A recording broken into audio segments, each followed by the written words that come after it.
Hi అండి, యూట్యూబ్లో videos చూస్తూ ఉంటే నాకు రైస్ బ్యాగ్ రెస్క్యూ ఐడియా కనిపించింది. సరే మనము ఒకసారి ట్రై చేద్దాం ఎలా వస్తుందో ఏంటో అనేసి ట్రై చేశాను.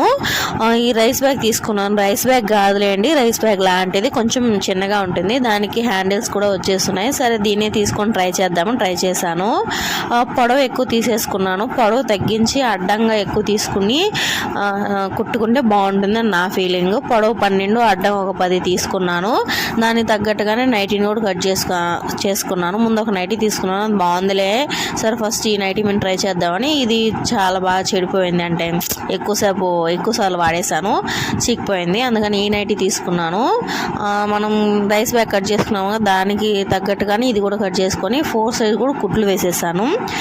2 విడివిడిగా కట్ చేసుకొని కుట్టుకోవాలి. 4 సైడ్ కుట్లు అంటే మిషన్తోనే కుట్లు వేసుకొని, లేకపోతే సూత్తో కూడా కుట్లు వేసుకోవచ్చు. ఇంకా మిషన్తో అయితే కొంచెం స్టిఫ్గా ఉంటుంది, సూత్తో అయితే లేట్ అవుతుంది, మనకి చిరాకు కూడా వస్తుందండి. మిషన్ వాళ్ళైతే తప్పకుండా ట్రై చేసుకోవచ్చు.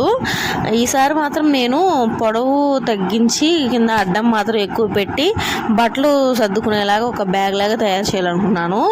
నేను ఏదైనా పని చేస్తుంటే మధ్యలో మా బాబు కూడా వస్తుందండి, అదే చిరాకు పడేస్తుంది నాకైతే. ఇక్కడ 4 సైడ్ కుట్లు వేసుకున్న తర్వాత కింద ఉన్నది కదా, ఈ సైడ్ లాస్ట్ చివరన ఒక 4 ఇంచులు పెట్టి కట్ చేసేసుకోండి. కట్ చేసుకొని కింద మళ్ళీ అడ్డం మొత్తం కుట్లు వేసుకోండి. ఏదో చూపిస్తున్న విధంగా అక్కడ సైడ్లో మాత్రం అలా కట్ చేసుకోండి. కట్ చేసుకుని ఆ సైడ్ ఈ సైడ్ కింద కుట్లు వేసేసి స్టిఫ్గా ఉంటుంది. అప్పుడు మనం కట్ చేసిన పార్ట్స్ ఆ పక్క ఈ పక్క అదో అలా పెట్టుకొని అక్కడ కూడా కుట్లు వేయండి. కుట్లు వేసేసిన తర్వాత రివర్స్ చేసుకుంటే బ్యాగ్ అయితే రెడీ అయిపోతుంది. ఒకసారి ట్రై చేసి చూడండి.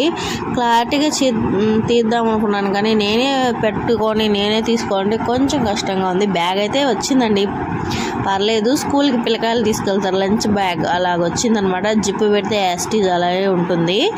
ఈసారి మా పాపకు ఒక లంచ్ బ్యాగ్ అయితే కుట్టాలి, బాగా మంచి క్లాత్ పెట్టి. అసలు రైస్ బ్యాగ్తో కుట్టారా అని కూడా తెలియకూడదు, ఎందుకంటే లోపల పక్క కూడా మనం ఒక క్లాత్ వేసామనుకోండి అస్సలు ఎవ్వరికి తెలియదు. నేను ఇది జస్ట్ ట్రయల్ కోసమే అని ఇలా తీసానండి. అంతే అండి వీడియో. Bye bye.